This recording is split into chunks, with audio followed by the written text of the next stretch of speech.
حدیث میں آتا ہے ما انزل اللہ من دائن الا انزل لہ دوان، اللہ نے کوئی بیماری ایسی نہیں اتاری جس کا کہ توڑ اور دوا پیدا نہ کیے۔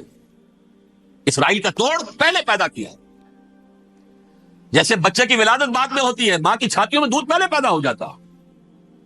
یہ اللہ کی فطرت سے، اللہ کا طریقہ ہے۔ خطرہ انہیں ہے تو ہم سے ہے، اگر کوئی خطر مجھ کو تو اس امت سے ہے۔ اس کی خاکستر میں ہے اب تک شرار آرزو۔ یہاں کے عوام، حکومت تو ٹھیک ہے ہماری جیب میں آ گئی، عوام کے اندر ہے، یہ بھڑک سکتی ہے چنگاری۔ یہی وجہ ہے بار بار ان کا کہ ہم زیادہ دباؤ نہیں ڈالنا چاہتے پاکستان پر، ہمارا بہت بڑا الہی ہے، ہم بہت پیسے بھی دے دیں گے، یہ بھی کر دیں گے، وہ بھی کر دیں گے، لیکن ہم زیادہ دباؤ نہیں ڈالنا چاہتے، ڈیسٹیبلائز نہ ہو جائے، یہاں کے عوام کہیں کھڑے نہ ہو جائے۔ لہٰذا حملہ یہاں سے نہیں، وہ ازبکستان سے کرانے کی باتیں ہو رہی ہیں۔ اندر خانے پوری سپورٹ ہے، لیکن یہ کم سے کم ظاہر نہیں ہونے دیں گے کہ کیا کچھ ہو رہا ہے، تاکہ یہاں کے عوام کے اندر وہ چنگاری جو ہے اس بارود کے اندر پڑ گئی تو یہ زیادہ ڈیسٹیبلائز ہو جائے۔ لیکن ڈیسٹیبلائز ہونے میں جہاں اس کا خطرہ ہے کہ پرویز مشرف کی حکومت ختم ہو جائے، وہاں اس کا بھی خطرہ ہے کہ پاکستان ختم ہو جائے۔ ڈیسٹیبلائز ہونے کا مطلب کیا ہے؟ بھارت کو واک اوور دے سکتے، جاؤ گھس جاؤ، پولیس ایکشن کرو، یہاں اب امن نہیں رہا ہے، ہم امن قائم کرنے آ گئے، یا یونائٹڈ نیشنز کی فوجیں KFOR آ جائے یہاں پر امن قائم کرنے کے لیے، اور ہماری جو ایٹمی صلاحیت ہے وہ تو ویسے ہی برباد۔ ایک چیز تو ان کے پیش نظر یہ تھی، اس میں تو اللہ تعالیٰ نے کچھ تھوڑی سی عافیت پیدا کر دی ہے۔ ان کا خیال تھا کہ غصے میں آگ بھبوکا ہو کر امریکہ جو ہے منہ کے شیر کی طرح ٹوٹ پڑے گا بس، لیکن وہاں وہ اپنے باپ کی طرح کولیشن بنانے کی فکر ہو گئی اسے۔ کولیشن بنتے بنتے تو وقت لگتا ہے، بستی بسنا کھیل نہیں، بستے بستے بستی ہے۔ دل کا اجڑنا سہل صحیح، بسنا سہل نہیں ظالم، بستی بسنا کھیل نہیں، بستے بستے بستی۔ کولیشن بناتے بناتے نیٹو بھی پھدکنے لگا تھا کہ ہمارے پاس انہوں نے کچھ ثبوت دیا ہی نہیں ابھی تک، کوئی کسی نے کچھ اور کہا، سعودی عرب نے بھی کہہ دیا ہمارے اڈوں سے آپ جہاز اڑا کر حملہ نہیں کریں گے وغیرہ وغیرہ۔ اس چکر میں ایک تو وقت نکل گیا، اور دوسرے فوراً ہی ان پر آیا ہو گیا یہ تو ہمارے ساتھ کیا ہی اسرائیل نے ہے۔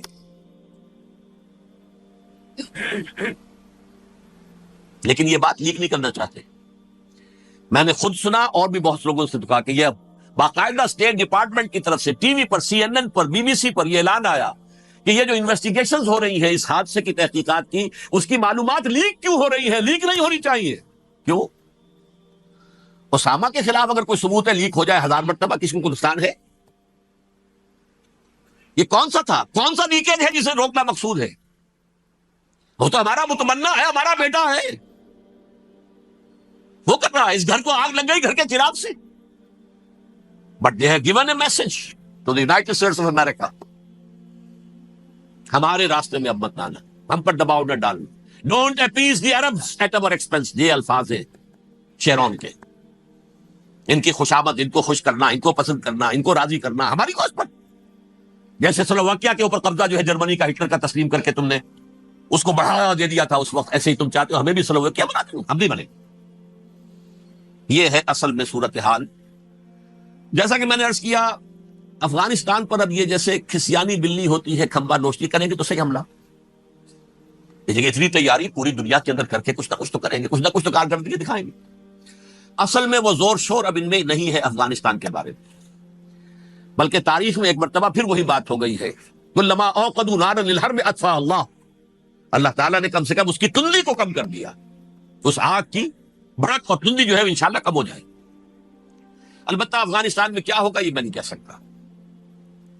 ان ادری قریب ام بعید ما توعدون، جیسے کہ قرآن مجید میں حضور سے کہلوایا گیا، میں یہ نہیں جانتا جس چیز کا وعدہ تم سے کیا جا رہا ہے وہ قریب ہے یا دور ہے، میں نہیں جانتا۔ وَإِنْ أَدْرِي لَعَلَّهُ فِتْنَةٌ لَكُمْ وَمَتَاعٌ إِلَىٰ حِينٍ، میں نہیں جانتا، ہو سکتا ہے ابھی اللہ تعالیٰ تمہیں کوئی مہلت دے اور کچھ وقت کے لیے تمہاری رسی دراز کر دے اور ابھی عذاب کو ٹال دے۔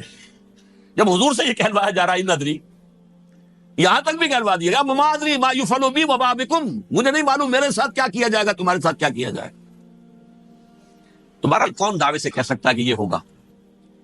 تباہی بھی آ سکتی ہے، کوئی بڑا سیٹ بیک بھی آ سکتا ہے، اپس اینڈ ڈاؤنز ہوتے ہیں۔ احیاء اسلام کا پروسیس چل رہا ہے، لیکن احیاء پروسیس میں حضور کے زمانے میں بھی غزوہ بدر میں ایک دفعہ گراف جو ہے چلا گیا تھا آسمان پر، تو غزوہ احد میں وہ بہت نیچے بھی تو آ گیا تھا نا، مسلمانوں کے حوصلے پست نہیں ہو گئے تھے نا۔ وَلَا تَهِنُوا وَلَا تَحْزَنُوا وَأَنْتُمُ الْأَعْلَوْنَ إِن كُنتُم مُؤْمِنِينَ، یہ تشفی دینی پڑی تھی نا۔ گھبراؤ نہیں، ڈرو نہیں. ان یمسسکم قرح فقد مس القوم قرح مثلہ، اگر تمہیں کوئی چرکا لگا ہے تو تمہارے دشمنوں کو اس سے بڑا چرکا لگ چکا ہے 1 سال پہلے. انہوں تو ہمت نہیں چھوڑی، 1 سال کے بعد دوبارہ ہو گئے حملہ آور تم پر، تم کیوں دل چھوڑ رہے ہو؟ تو کوئی سیٹ بیک آ سکتا، اور یہ بھی ہو سکتا ہے، اور اللہ کرے کہ ہو جائے، کوئی واقعہ فیل بھی پیدا ہو سکتا ہے دوبارہ. اللہ تعالیٰ چڑیوں کے ذریعے سے اور ان کی چونچوں اور ان کے پنجوں کی کنکریوں کے ذریعے سے ہاتھی والوں کو برباد کر سکتا ہے. الم تر کیف فعل ربک باصحاب الفیل الم یجعل کیدہم فی تضلیل وارسل علیہم طیرا ابابیل ترمیہم بحجارۃ من سجیل فجعلہم کعصف مأکول. کھایا ہوا بھوسا جگالی کر کے جب نکلتا ہے جیسے ہوتے ہیں، ایسا پورا لشکر کر دیا گیا. اللہ تعالیٰ کر سکتا ہے، کوئی مشکل نہیں. هو علی کل شیء قدیر، اسے ہر شے کی قدرت حاصل ہے. لیکن اصل بات جو ہے میں آپ کو بتانا چاہتا ہوں، یہ ہے سائیڈ ایشو. اصل ایشو ہے فلسطین کا جو شروع ہونے والا ہے. بھٹی دہکے گی وہاں. ظاہر بات ہے کہ اگر کوئی بہت بڑا اقدام ہو جاتا ہے فلسطینیوں کے خلاف، اور اگر واقعتاً مسجد اقصیٰ اور قبۃ الصخرہ گرا دیے جاتے ہیں، جو طوفان اٹھے گا عالم عرب میں، یہ حسنی مبارک ہو یا شاہ خالد ہو یا کوئی اور ہو، یہ نہیں روک سکتے اس طوفان کو. نوجوان خون اٹھے گا، غیرت اور جو بھی حمیت ہے. مسلمان ان پڑھ سے ان پڑھ اور بالکل بے دین، وہ بھی مسجد کی حرمت پر کٹ مرنے کو تیار ہو جاتا. مسجد تو بنا دی شب بھر میں ایمان کی حرارت والوں نے، من اپنا پرانا پاپی ہے، برسوں میں نمازی بننا سکا. وہ چاہے کانپور کی مسجد سے مسلمانوں نے جانے دی ہیں، چاہے وہ شہید گنج کی مسجد تھی مسلمانوں نے جانے دی ہیں، چاہے نماز نہ پڑھتے ہو. لیکن یہ جو حرمت اور یہ جو حمیت یہ غیرت ہے، اس سے جو طوفان اٹھے گا یہ ہوگا اس ملحمۃ العظما، اس کی طرف پیش رفت ہو رہی.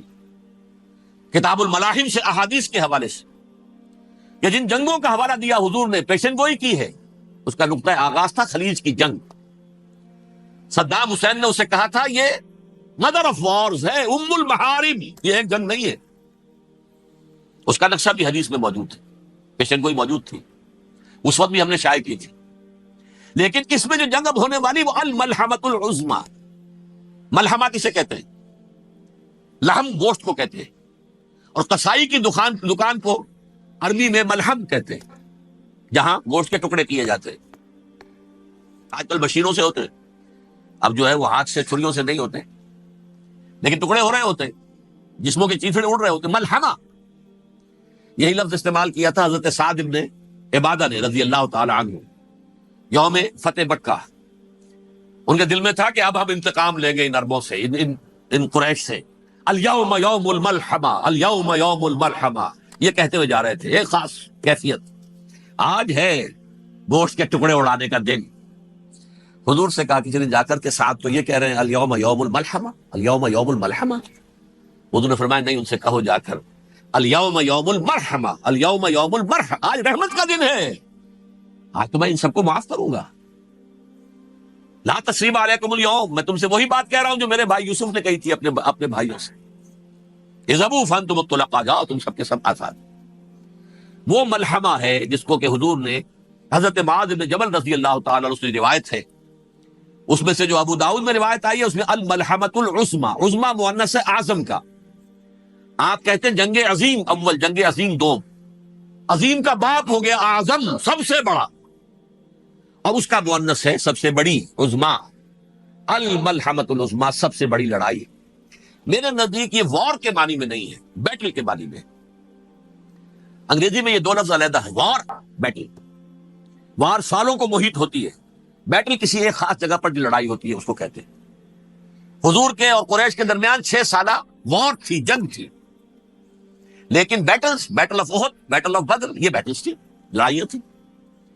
تو عظیم ترین جنگ شاید اس اعتبار سے نہ ہو جیسے کہ ورلڈ وار 1 اور ورلڈ وار 2، یعنی اس کی وسعت کا اتنا معاملہ نہیں اور طوالت کا نہیں. لیکن جو لڑائی جو ہے بیٹل ہونی ہے، جس کو کہ یہ لوگ، یا چونکہ میں نے کہا تھا شروع میں کہ سرما ہے میری آنکھ کا خاک حجاز و حول قدس، نیو ٹیسٹمنٹ کی آخری کتاب ہے the book of Revelation, Revelation of Saint John. اس میں آرمگڈون کہا گیا ہے. اسے ہر مجدون، یہ عبرانی لفظ ہے، ہر کہتے ہیں اونچی جگہ کو، سطح مرتفع. مجدون میگیڈو ایک وادی ہے، مرتفع، وادی مرتفع. یہ ہے واقع لبنان، اسرائیل اور شام کے درمیان جو ٹکڑا، جو ٹرائنگل بنتی ہے، یہ ہے. یہاں پر بڑی جنگ لڑی جائے گی، اور یہ جنگ صلیب ہوگی، جو کہا ہے بش نے، یہ جنگ صلیب. سیکنڈ ملینیم شروع ہوئی تھی تو پہلی صلیبی جنگ ہوئی تھی، تھرڈ ملینیم شروع ہوا ہے، یہ سیکنڈ صلیبی جنگ ہے، یہ کروسیڈ. اور میں اس مرتبہ امریکہ گیا تھا تو پہلی مرتبہ مجھے وہاں ایک رسالہ ملا ٹرمپٹ نام کا.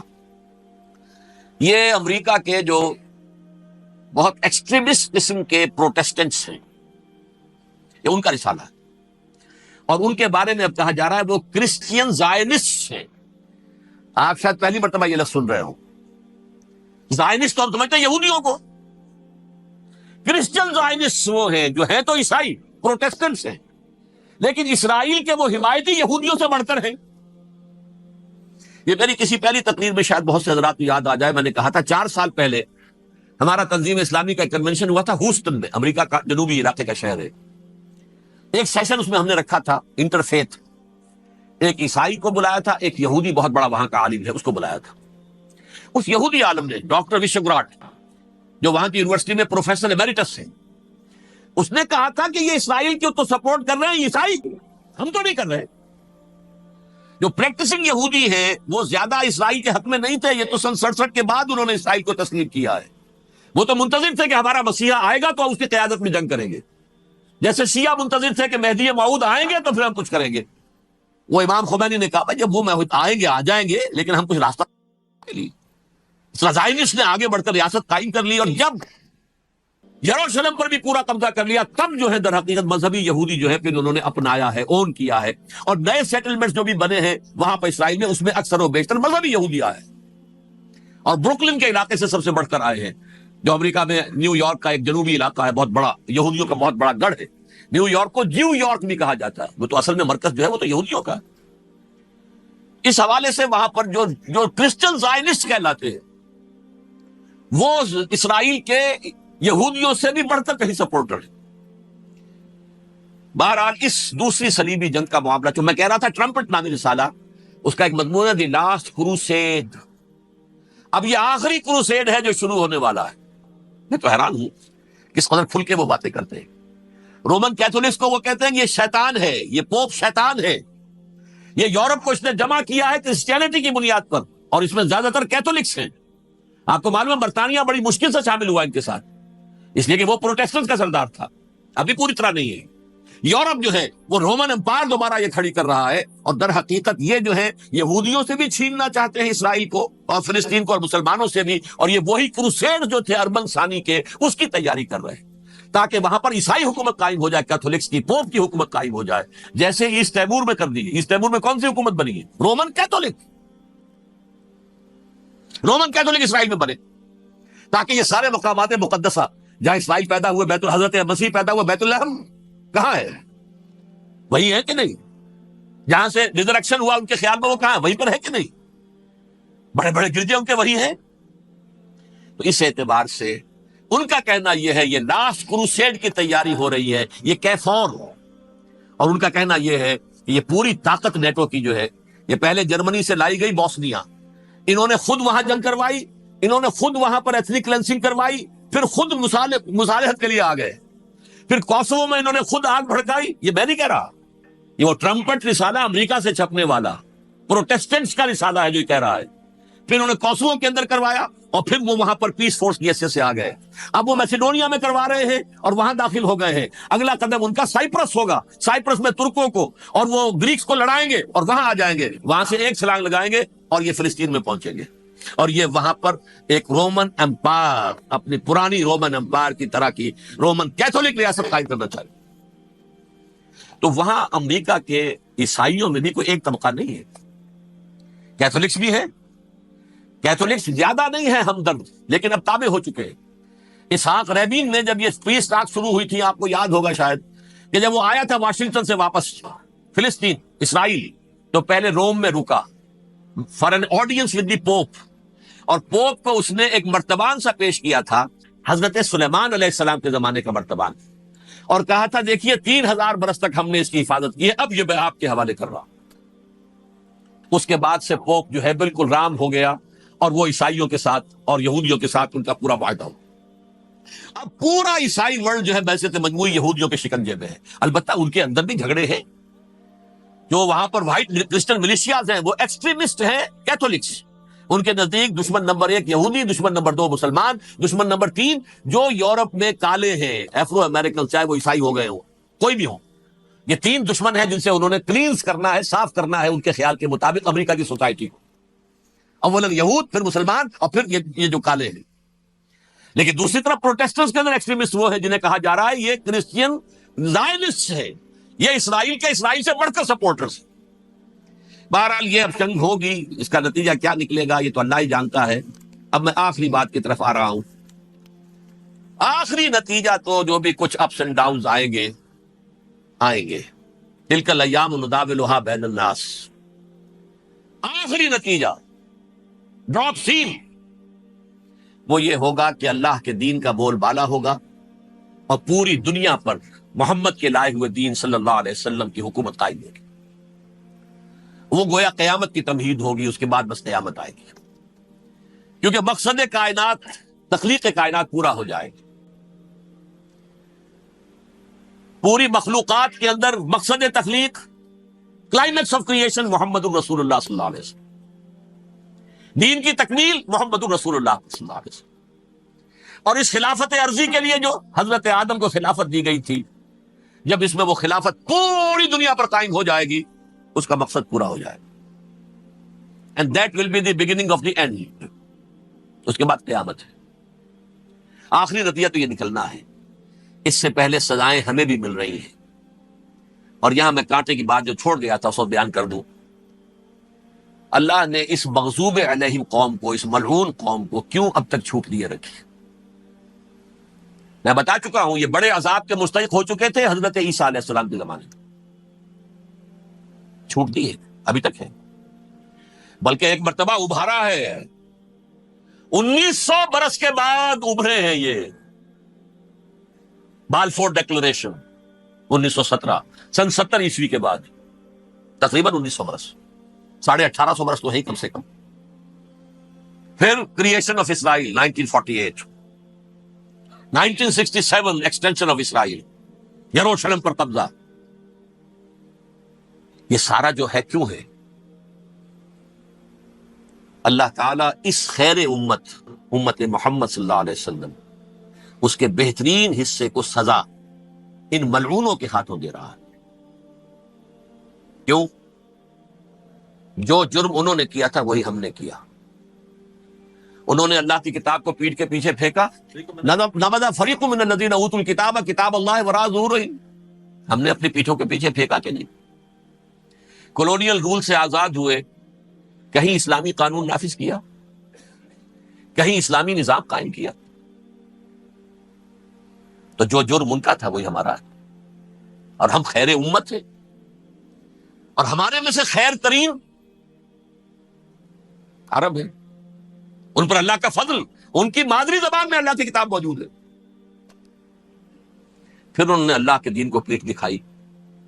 جو ملک آزاد ہوا کولونیل رول سے، یا اس نے قبلہ کر لیا اپنا ماسکو کی طرف، یا کر لیا واشنگٹن کی طرف. کسی نے مکے کو قبلہ بنایا. یہ بدترین سزا ہے. ویل للعرب من شر قد اقترب. اور ترمذی شریف میں تو یہاں تک روایت ہے، من اقتراب الساعۃ ہلاک العرب. قیامت کے قرب کی ایک نشانی یہ بھی ہوگی کہ عرب ہلاک ہو جائے. ایک حدیث میں الفاظ آتے ہیں کہ حضور نے جب کہا یہ ہوگا یہ ہوگا یہ ہوگا، یہ بربادی آئے گی، تو کسی زوجہ محترمہ نام میں بھول رہا، انہوں نے پوچھا کہ عرب اس دن کہاں ہوں گے؟ فرمایا العرب یومئذ قلیل، بہت کم. آخری خاتمہ ہونا ہے یہود کا حضرت مسیح علیہ السلام کے ہاتھوں. وہ عذاب جو 2000 برس تک ان سے ٹلا رہا وہ آئے گا، اور ان کے رسول ہی کے ہاتھوں آئے گا. لیکن اس سے پہلے مسلمانوں پر یہ عذاب آ رہا ہے. ہولوکاسٹ کے درجے کا عذاب آئے گا، آ رہا. البتہ ہم پاکستانی اس میں یوں سمجھ لیجئے کہ وہ تو خبریں موجود ہیں احادیث میں، وہاں تو جو ہونا ہے ہونا ہے. اتنے انسان مریں گے، اتنے انسان مریں گے کہ ایک پرندہ جو ہے اڑتا چلا جائے گا وہ نہیں چاہے گا کہ نیچے اترے تو کسی لاش پر اترے، اسے جگہ نہیں ملے گی زمین خالی کر کہیں اتر سکے، تھک ہار کر گرے گا، مرے گا تو بھی لاش کے اوپر گرے۔ یہ الفاظ ہیں صلی اللہ علیہ وسلم، الملحمۃ العظمی الملحمۃ الکبریٰ، یہ لاسٹ کروسیڈ۔ ٹرمپٹ اخبار نے، میں اس کا فوٹو اسٹیٹ بھی کبھی آپ کو دکھا دوں، ویسے میرے ساتھ ہے وہ رسالہ ٹرمپٹ، دی لاسٹ کروسیڈ، اس کی تیاری ہو رہی، وہ الملحمۃ العظمی اور ملحمۃ الکبریٰ جو ہے وہ آنے والی۔ ابن ماجہ میں کبریٰ کہا ہے، اکبر کا مؤنث کبریٰ، ملحمہ کبریٰ سب سے بڑی جنگ، اور ملحمہ عظمی سب سے عظیم جنگ، یہ ہوگی اور بہت جلد ہوگی۔ اب آخری بات یہ عرض کر رہا ہوں، کریں کیا؟ کچھ کریں بھی کہ نہیں؟ پہلا کام تو یہ ہے کہ اصل زندگی آخرت کی زندگی ہے، دنیا میں تباہی بربادی آ بھی جائے، آخرت بچ جائے، پہلا کام یہ ہے کہ ہر شخص توبہ کرے، لیکن توبہ توبۃ النصوح، توبہ کی تسمیہ نہیں،